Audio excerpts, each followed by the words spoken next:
we are very happy and honored to have you guys out with us on Memorial Day weekend. We are presenting artillery demonstrations today. This is one of the last ones of the day. We'll hopefully, weather permits, do one after this one.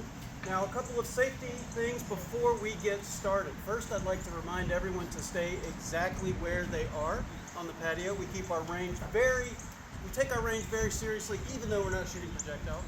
Also, this is loud. We are firing a half a pound of black powder. And so when I give you the tried and true universal symbol of it's going to get loud, please know you've got about a second or two of lead time. That being said, we will start this program off with a bang. Gunner, commit, fire. Detachment attention. Shell, winds are confused. Load.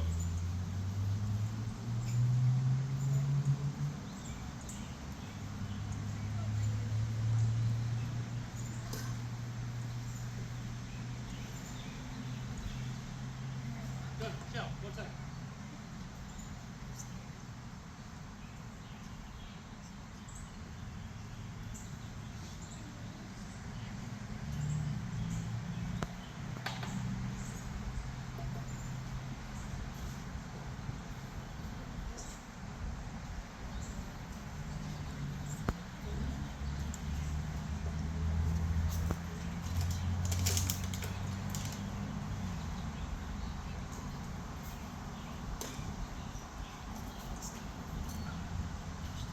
Ready.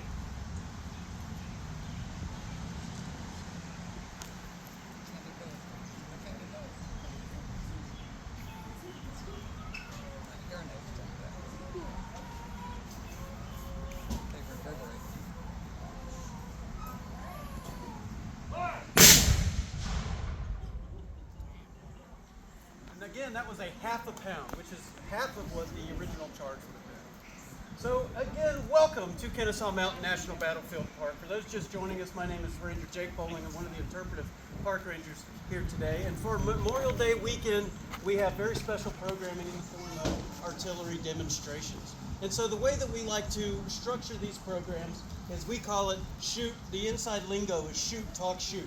So we started with shoots. You guys are now contractually obligated to listen to me talk for at least 10 minutes. And then we will finish the program with another shoot. So during that time, I'd like to tell you a little bit about, give you the backstory of, a little bit of backstory of this battle, of the battles around this area during the Civil War, and then the mechanics of the artillery and the crew. So very briefly, someone mentioned talking about the Civil War is like taking a sip from a fire hose, and that is extremely true. So I will keep it as much to a trickle as I possibly can. The Battle of Kennesaw Mountain occurs in 1864. That is late war, okay? War lasts between 61 and 65. And so late war, and this was one of 11 different battles for the city of Atlanta. In Civil War parlance, a collection of battles is usually referred to as a campaign.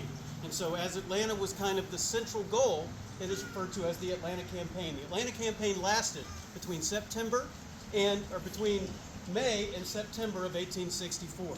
Now, the Atlanta Campaign was one of a two-part massive offensive, late war offensive, devised by Ulysses S. Grant and William T. Sherman. The goal of these two-part offensives was to finish the war and defeat the Confederacy once and for all. Now, on the Union side here, commanding the armies was William T. Sherman. And Sherman's objective, with his three armies of 110,000 troops, was to, number one, destroy the Confederate army that was led by Joseph Johnston of 65,000 troops, and number two, to get as deep into the enemy interior and disrupt the infrastructure. And so Sherman begins his campaign again in May. We just commemorated the 162nd anniversary of that just a few weeks ago. Now, Sherman's campaign begins in North Georgia, crossing the border from Chattanooga, Tennessee, and following along the railroad, which, if I talk long enough, we will hear a train. Every once in a while, my Ranger Power says a train, and one goes by. So I figured I'd give it a shot. So, but the railroad track is still on the other side of those trees over there. It follows and parallels the path of I-75 north. So if you've driven I-75 between here and Chattanooga, you have done the path of the Atlanta Campaign. And so Sherman's armies cross the border and are met with the defense of Joseph Johnston's Army of Tennessee. As I mentioned, Johnston commands about 65,000 to Sherman's 110. Now, the way that these battles would occur between here between Chattanooga and here would be like a long, protracted game of football. Sherman on the offense constantly maneuvering, fighting against the Confederates and trying to work his way around to get between Johnston and Atlanta. Just like in a football game, if the offense gets a pass down range, downfield, the defense falls back to stay between them and the goal. That's what's happening all the way down. Sherman attacks, flanks, Johnston falls back. And that takes the armies all the way into Cobb County on June 19th. Joseph Johnston digs in on a 13-mile defensive position, running north to south. His northernmost spot up there where the Costco is, Barrett Parkway. Costco was not there at the time. Going all the way down to south of Dallas Highway. Sherman's armies are coming down the path of I-75 or Cobb Parkway. Sherman gets here on June 22nd, or just a couple of days after he gets here on the 19th. He tries to go around the line. Johnston maneuvers, shifts the line. Sherman is unable to flank like he has been doing. And so that is why, essentially, we have the Battle of Kennesaw Mountain. Sherman resolves, if I can't go around, I'm going to go through. So on June 27th, 1864, starting between 8:30 and 9 o'clock a.m., Sherman's three armies make a large-scale frontal assault against the Confederate line here. Now, ultimately, I'm kind of skipping ahead a lot. As I told you, I don't want to keep you guys out in this nice, steamy Georgia weather for any longer than you have to be. But to suffice to say, Sherman's initial charge and attack against the Confederate line is unsuccessful. The Union Army is unable to break through. That being said, they are still able to begin working their way around to outflank, forcing Johnston to fall back even further. Eventually, the campaign would come to a close with Union troops marching in to Atlanta on September 2nd, 1864. If anyone's ever seen the little-known indie film Gone with the Wind, you may have been familiar with some of those events as they occurred. Little, not as quite as dramatic, but. Now, to get to the subject at hand, today's program is not necessarily just on the Battle of Kennesaw Mountain, but I did feel it was important to give you guys the background of why this place in this National Battlefield Park is important. Today's program is about the artillery. Now, being one of the smallest combat units in the American Civil War, the artillery was nevertheless present amongst almost most every battle. Now, if I was to give a program on the artillery of the American Civil War, we would be here all day. Specifically, we're going to talk about the cannons and the artillery and the artillerymen of the Atlanta campaign. Now, as you may have surmised, the Atlanta campaign was one of constant movement. Fight, flank, move, all the way down to Atlanta, which means the cannons need to be able to move fairly quickly. We don't have huge siege guns in a lot of the Atlanta campaign battles. So we called that field artillery, cannons you can move into the field. The two best examples of the two main types of field artillery in the Atlanta campaign are right behind you right now. And so on my left, your right, we have our green 12-pound Napoleon made out of bronze over here. And on my right-hand side, your left, we have the black iron 3-inch ordnance rifle. Now, a little bit about the technology of these cannons to show how technology is evolving during the American Civil War. The Napoleon, the cheaper of the cannons, again, bronze is a little cheaper than iron, is a smoothbore cannon. Smoothbore weapons go back hundreds of years. Smoothbore weapons fire smooth projectiles. And also a little bit of a math question. It's a 12-pound Napoleon. Anybody guess what that 12 pounds refers to? The size of the ball. The ball, absolutely. Right? So a 12-pound Napoleon fires a 12-pound iron ball. The effective range of a smoothbore Napoleon like that one is up to 1 mile. Okay? Now, when you fire a large projectile up to 1 mile, it can cause lots of damage. It can break through walls. It can hurt people if you skip it along a line. If anyone's seen the movie The Patriot, it's a really rough scene when they skip a solid cannonball through a line of infantrymen. You may be able to catch whoever's in a straight line, but as war, and part of the increase in technology through war is how to better hurt our fellow man, someone decided that if we could make these things explode, it would be that much more destructive. And so, and again, this design predates the Civil War. You hollow out that same ball, fill it with black powder, put a fuse in there that gets ignited in the barrel of the cannon, cut it to time to burst when you want it to burst, and you now have a radiating damage. This bursts out, sending shards of metal and fire. If the cannoneers are doing their job correctly as per the manual, they get it as close to head height as possible. Now, again, increase in technology, still trying to cause more carnage, more damage to the other side. An Englishman by the name of Henry Shrapnel in the 1700s decides if we not only pack this with black powder but other smaller lead or iron projectiles, we can cause even more damage. Some of you may have heard of the term shrapnel. Today we use it as a catch-all term for any bits of metal. At the time, the Americans used their version of it, and they called it case. Now, we've talked a lot about the smoothbore. This is the older piece of technology. By the end of the Civil War, that cannon would be, for the most part, obsolete. What was developed around the time of the Civil War to great success is the rifled cannon. Now, today, we use the term rifle as almost a catch-all term for any long gun. Okay, if anyone's got a long gun, it's a rifle. Technically, a rifle is only a rifle if it has rifling in it. If you were to look inside the barrel of that cannon, don't stick your arm all the way down. I saw a bird flying out of it earlier. If you were to look inside the barrel, you will see ridges going all the way down in a corkscrew pattern. That causes whatever projectile comes out of it to spin. Now, we could make a rounded projectile go out of that, but it would be much more effective if we change the shape. And so we go from spherical to cylindro-conical, which is the fancy term for cone shell, basically. Now, this is an example of a shell, of an exploding shell, that also fired solid shot that we refer to as bolts. Same basic idea. Now, the rifling is much more effective at long range because you can imagine the difference between throwing a basketball versus a football. Okay, which one goes further? Obviously, the football. The difference is roughly 3 times. So a rifled 3-inch ordnance rifle has an effective range of up to 3 miles. Now, in the Civil War, that does not necessarily mean that you can hit every single thing 3 miles away. Why is that? What is one of the main limitations in the Civil War? Anybody guess? No satellite footage. If I can't see 3 miles away, I don't know what I'm shooting at. That cannon is only effective at the end of this field, through we get to those trees. Now,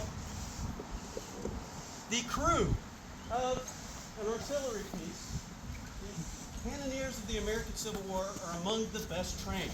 And one of the reasons is because they have to work in tandem. They have to work together. And you notice when I said the crew, and they all went, see, talk about best trained. And so each of the cannoneers on the cannon crew had a very specific job. So what I'd like to do now is kind of go through each of those jobs, and then we're going to do a quick drill to show you how the cannon works before we fire for the last time. Now, as any military organization, any structure, we have to have a manager. The manager and the person running the show, so to speak, is going to be the gunner, standing at the rear of the piece there. Starting at the top of the cannon, on the right with the big stick in his hand, is the number 1. Directly across from him is the number 2. Back behind the number 1 is the number 3. Directly across from him is the number 4. Going back to the ammunition chest is the number 5. And standing at the limber, making sure it doesn't fall down, is the number 6. And again, to fire this cannon, this crew was trained to be able to load and fire this cannon safely once, 2 to 3 times a minute. Now, what I'm going to do now is run through a drill and kind of narrate what each cannoneer is doing. We are not going to be firing just yet.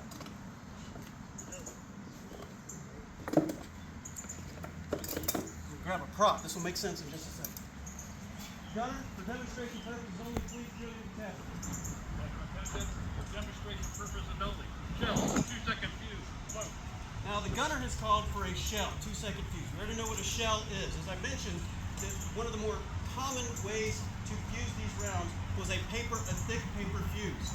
The job of the cannoneer in the back is to cut it down to burn out after 1 second in flight. Again, it ignites in the barrel of that cannon. Now, the number 5 is going to bring it up. He double-checked with the gunner to make sure that's what he asked for. Hands off the powder, and then the projectile. So it's 2 separate items going in the barrel of that cannon to the number 2. The number 1, you noticed, did 2 things. He sponged out the barrel. That's happening before and after every single shot. Then he flipped it around and used the mallet to ram it. Now the number 3 man is going to go back and help the gunner to aim it, to do some fine-tuned aiming. Ready. Gunner says okay, and he calls the command ready. And ready is when they get ready to prepare the explosion, prepare the ignition. The number 3 had stepped in and punctured the powder bag through a hole in the back of the gun with a big metal wire. Fire. As he does that, the number 4 very carefully places something called a friction primer. This friction primers, this is my friction primer on steroids. Real friction primers were about the size of my pinky. And it is a copper tube with a small granulated, highly finely granulated amount of black powder shoved in here, plugged up with beeswax. At the top is match head. You have a wire connected to a lanyard that goes into the top, and at the command fire, when the number 4 pulls that out, it creates a spark, shooting a jet of flame into the breech of the cannon. Again, a well-trained crew is expected to be able to do this 2 to 3 times a minute. Now, we're going to get ready to conclude our program for the day and our program for this time slot here. Before we do, there's something that this crew likes to do on Memorial Day weekend, and that is to not forget what Memorial Day is. Of course, Memorial Day is a commemoration of the men and women of the American military who gave what is referred to as the last full measure. And so if you will all join me and the cannon crew of Kennesaw Mountain National Battlefield Park for a short moment of silence before our final firing of this demonstration. Cannoneers, uncover.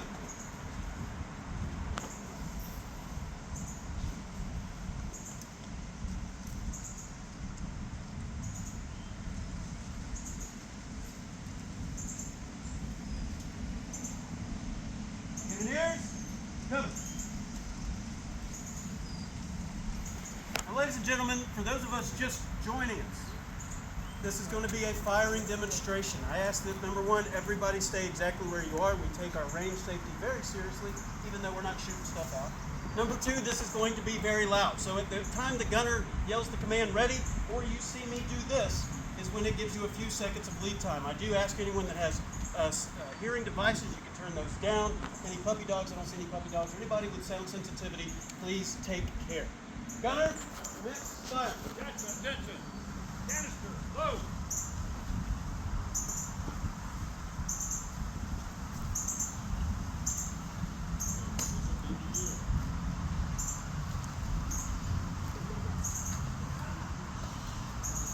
Baby deer. He's gonna get scared. Where's the mama? Oh, stop it. Get rid of the baby deer.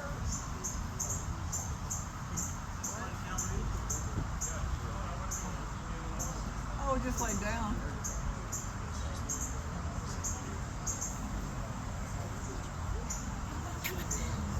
He's sleeping. I say we take our range safety very seriously. The baby deer is well outside the National Park Service standards for safety. Oh, not anymore. And now they're even further. He's gone. Where's the mama? Don't go in the traffic, please. Go. Holy shit.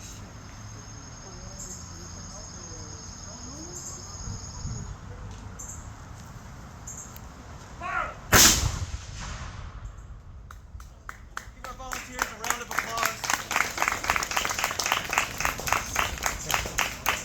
We assure you no deer were harmed in the firing of this. Maybe a little startled.